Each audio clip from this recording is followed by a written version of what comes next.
Hello students, बायोसिम्प्लेस में आपका स्वागत है। आज हम करेंगे फाइलम इकाइनोडर्मेटा। इकाइनोडर्मेटा, इकाइनो का मतलब होता है स्पाइन, डर्मा मतलब स्किन। इकाइनो का मतलब क्या है? स्पाइन, और डर्मा मतलब स्पिन, मतलब स्पाइनी स्किन्ड एनिमल्स। कैसे हैं ये एनिमल्स? इनकी स्किन पे कैसे हैं? स्पाइनी स्ट्रक्चर्स हैं। इनके आउटर स्किन पे क्या है? स्पाइन लाइक स्ट्रक्चर्स होते हैं, कांटे जैसे स्ट्रक्चर्स हैं, इसलिए इसको कहते हैं स्पाइन लाइक एनिमल्स या स्पाइनी स्किन एनिमल्स। इसलिए इट इज, पूरे ग्रुप का नाम क्या रख दिया हमने? इकाइनोडर्मेटा रख दिया। अब ये जो स्पाइन्स होते हैं ये किससे बनते हैं? They are calcareous ossicles, they are calcareous spines. Calcareous मतलब made up of calcium carbonate. अब हम आते हैं हैबिटेट पे, लिविंग स्टेटस। तो दे में भी सॉलिटरी, कुछ अकेले रहते हैं, कुछ फ्री लिविंग है, ठीक है, और कुछ सेडेंट्री हैं। सेडेंट्री मतलब they remain at one place, they like to remain at one place, that is sedentary. Sedentary मतलब जो बैठे रहते हैं, ज्यादा हिलते डुलते नहीं, उसको सेडेंट्री बोलते हैं। हैबिटेट एक्सक्लूसिवली मराइन, जितने भी काइनोडर्म है वो सिर्फ समुद्र के पानी में ही पाए जाते हैं। समुद्र के पानी में ही पाए जाते हैं और कहीं नहीं मिलते। ठीक है। Level of organisation is organ system, मतलब इनकी बॉडी में सभी ऑर्गन सिस्टम्स अवेलेबल हैं। Then germ layer, they are triploblastic. Germ layer कैसा है बेटा? ट्रिप्लोब्लास्टिक है। तो germ layer is triploblastic. Triploblastic का मतलब they are having three germ layers, ectoderm, mesoderm, endoderm in gastrula. Gastrula में कितनी जर्म लेयर बनती है? तीन, इसलिए क्या है ये? ट्रिप्लोब्लास्टिक। अब आगे क्या है? जम सिमेट्री। अब इसमें कमाल की चीज है कि जो इकाइनोडर्मेटा के जो लार्वी होते हैं वो बायलेटरल सिमेट्री शो करते हैं, और इकाइनोडर्मेटा के जो अडल्ट होते हैं वो रेडियल सिमेट्री शो करते हैं। मतलब इसमें दोनों टाइप की सिमेट्री पाई जाती है। लार्वल स्टेजेस क्या शो करती हैं? Bilateral symmetry. और अडल्ट स्टेजेस क्या शो करती हैं? Radial symmetry. अब रेडियल सिमेट्री क्या होती है कि हम एनिमल को एक एक एनिमल की बॉडी को कट या डिवाइड कर सकते हैं दो इक्वल हाफ में through any plane, that is radial symmetry. और एक ही प्लेन से कर सकते हैं तो बाइलेटरल सिमेट्री। अब आते हैं सिलोम। तो जो इकाइनोडर्म्स होते हैं दे आर यूसिलोमेट। कैसे होते हैं? They are eucoelomate, eucoelomate. और यूसिलोम के अंदर जो सेल, मतलब सिलोम के अंदर जो सेल होते हैं उसको कहते हैं सिलोमोसाइट्स। सिलोम के अंदर जो सेल हैं वो क्या कहलाएंगे? सिलोमोसाइट्स कहलाएंगे। ठीक है। आगे बढ़ते हैं, body structure. Single layer epidermis, single layer ciliated epidermis with spines, with spines, कांटे होते हैं। और सिंगल लेयर एपिडर्मिस में सिर्फ एक ही लेयर है, और उसमें भी क्या है? स्पाइंस है। ठीक है। Body is without well developed head, body में हेड नहीं होता है, अलग से कोई हेड मौजूद नहीं है इकाइनोडर्म्स में। तो head is not developed in echinoderms. अब आते हैं स्केलेटन सिस्टम।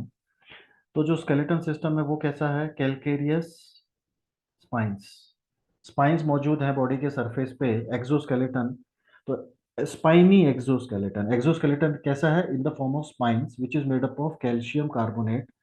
तो they are calcium ossicles, calcareous ossicles कह लो या कैलकेरियस प्लेट कह लो। ठीक है। और वही क्या है? स्पाइनी एक्सोस्केलेटन बनाते हैं। अब है लोकोमोशन। अब ये मूव कैसे करते हैं? तो जो इकाइनोडर्म्स है वो आर्म्स और ट्यूब फिट की मदद से मूव करते हैं, आर्म्स और ट्यूब फिट की मदद से मूव करते हैं। ठीक है। अब आगे आगे डायग्राम में हम देखेंगे ट्यूब फिट क्या होता है। सो सर्कुलेशन, सर्कुलेशन, जो इकाइनोडर्म्स है उस पे ओपन सर्कुलेटरी सिस्टम पाया जाता है। Open circulatory system, open circulatory system का मतलब है कि जो ब्लड है वो ब्लड वेसल में फ्लो नहीं कर रहा है, वो डायरेक्टली बॉडी टिश्यूज के या सेल्स के कांटेक्ट में आ रहा है। और जिस स्पेस पे वो ब्लड फ्लो करता है उसको कहते हैं हीमल, दैट इज हेमोसील कह सकते हैं उसको। ठीक है। अब ब्लड में पिगमेंट हो भी सकता है, नहीं भी हो सकता, क्योंकि एक पिगमेंट, एक फाइलम के अंदर बहुत सारे एनिमल है। तो कुछ एनिमल्स में पिगमेंट मिल भी सकता है, कुछ में नहीं भी होता है, तो दोनों टाइप के हार्ट इज कंप्लीटली एब्सेंट, इनमें हार्ट नहीं होता है। ठीक है। तो इकाइनोडर्म्स में हार्ट एब्सेंट होता है, they do not have heart. They have water vascular system, इसी को एम्ब्यूलैक्रल सिस्टम भी कहते हैं। इसके अंदर, इकाइनोडर्म्स के अंदर जो वाटर वास्कुलर सिस्टम है उसको एम्ब्यूलैक्रल सिस्टम भी कहते हैं। और इसमें पानी एंटर करता है थ्रू मेड्रेपोराइट। मेड्रेपोराइट एक ओपनिंग होती है जिससे पानी एंटर करता है सिस्टम के अंदर, दैट इज मेड्रेपोराइट। अब आते हैं रेस्पिरेटरी सिस्टम, सांस कैसे लेते हैं? तो ये जो है हमारे इकाइनोडर्म्स वो ऑक्सीजन और कार्बन डाइऑक्साइड का एक्सचेंज करते हैं। कहाँ से करते हैं? With the help of gills, peristomial gills, with the help of tube feet, dermal branchiae. ये अलग अलग पार्ट्स हैं जहाँ से जो हमारे काइनोडर्म्स हैं वो रेस्पायर कर सकते हैं, ऑक्सीजन ले सकते हैं, कार्बन डाइऑक्साइड छोड़ सकते हैं। ठीक है।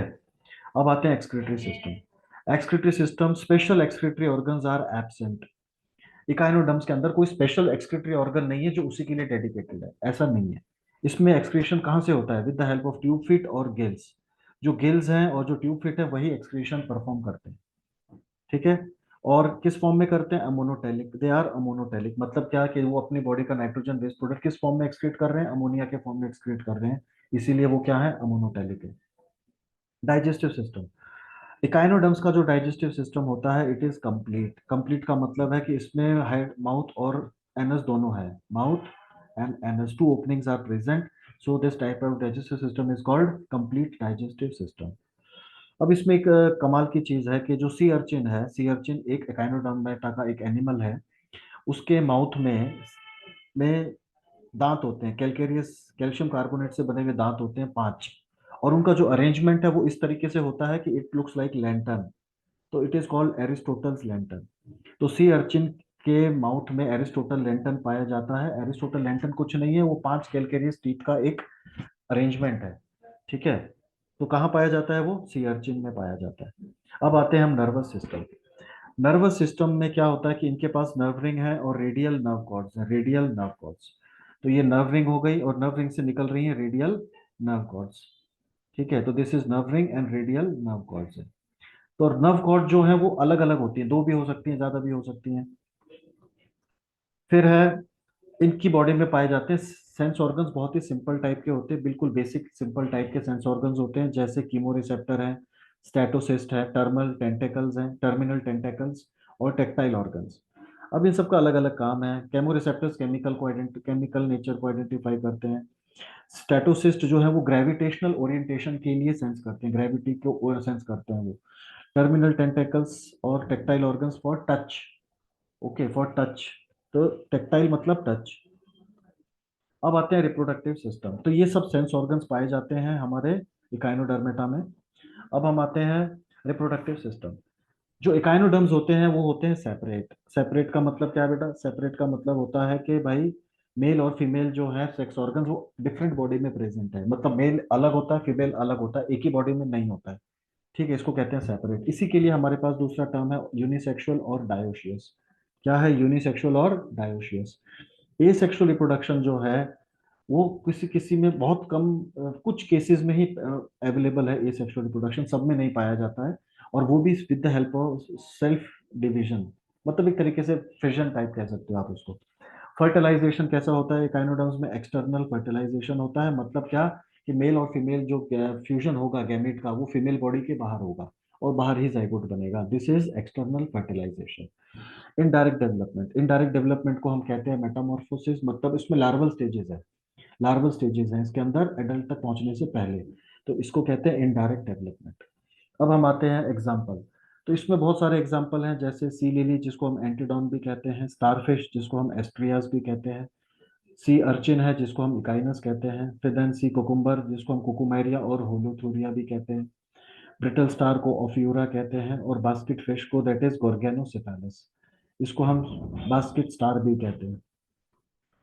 So this is all about the examples of phylum, phylum Echinodermata. अब इनके हम इमेजेस भी देख लेते हैं बेटा। अब ये देखो आप, ये है हमारा स्टारफिश, ये वाला है स्टारफिश, तो स्टार जैसा है तो स्टारफिश। फिर ये है पेंटोसिरास, पेंटोसिरोस दैट इज सी पेंटागन, ये है सी पेंटागन। ठीक है। अब आप देख सकते हैं इनकी बॉडी पे स्पाइन लाइक स्ट्रक्चर्स हैं, आप अच्छे से समझ सकते हैं। देन ओफियूरा, ये है brittle star, Ophiura is brittle star. Ophiura क्या होता है? ओफियूरा क्या है बेटा? Brittle star, this is brittle star. Okay. Then अगला, अगला एनिमल कौन सा है? ये भी ब्रिटल स्टार है। अगला एनिमल है हमारे पास that is Echinus, Echinus is sea urchin, ये इकाइनस है, सी अर्चिन है, दिस इज सी अर्चिन। कांटे जैसा स्ट्रक्चर है पूरा। अगर ऐसा एक प्लांट भी होता है धतूरा जैसा, लेकिन ये वो प्लांट है, ये एनिमल है, दिस इज सी अर्चिन। फिर है Cucumaria, Cucumaria sea cucumber, this is sea cucumber, ये सी कुकुम्बर है। ठीक है, ये सब सी वाटर में पाए जाते हैं। फिर एंटीडॉन, सी लिली, ये एंटीडॉन है, सी लिली है, ये सी लिली। अब दिखने में तो प्लांट जैसा लग रहा है वो, लेकिन एक्चुअल में वो प्लांट नहीं है, वो एनिमल है। This is sea Antedon. Okay. So बेटा ये सारे थे हमारे एग्जांपल्स इकाइनोडर्मेटा के। और सारे फाइलम आपको इसी तरीके से याद करने हैं। उन सबके मैंने पॉइंट्स वगैरह तरीके से मैंने नोट्स बना रखे हैं। ठीक है, ये सारे नोट्स मेरे सब सेल्फ डेवलप नोट्स हैं, कहीं से कॉपी पेस्ट नहीं है। और बहुत अलग अलग बुक रेफर करके बनाए हैं। तो आप बिल्कुल इसको इस तरीके से याद करिए, चैप्टर बहुत इजी जाएगा। अगर आप इसको पैराग्राफ में या ऐसे इंडिविजुअल अलग तरीके से पढ़ेंगे तो बहुत टफ जाएगा। Okay. So hope you understand. Thank you.